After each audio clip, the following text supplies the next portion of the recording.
সত্যি কথা বলতে কি জানো তো, বাংলার দিকটা দেখলে ঘৃণা লাগে।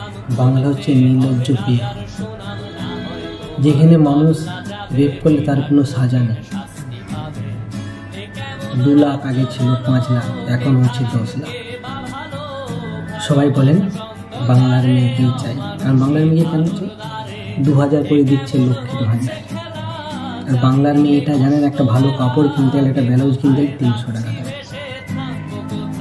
এই রাজ্য যদি কোনো এমএলএ থাকতেন যোগী আদিত্যনাথের মতন, আজ হয়তো দোষীদের সাজা হয়ে গেত 4 রাস্তার মধ্যে, রাম রাম শক্তি হয়ে গেত। আর এই যে এত আন্দোলন, এত মিছিল, কিচ্ছু হবে না বাংলায় যতদিন বাংলার মেয়ে থাকে।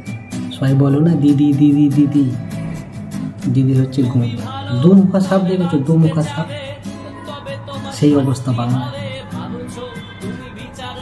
নির্লজ্জ বেহাই, জঘন্য বাংলায় আমি ঘৃণা লাগে।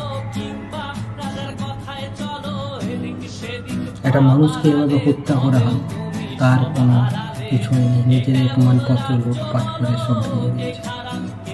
নামকে নাম বলছে ইদির দায়িত্বে আছে, যখন লজ্জিত বাংলা।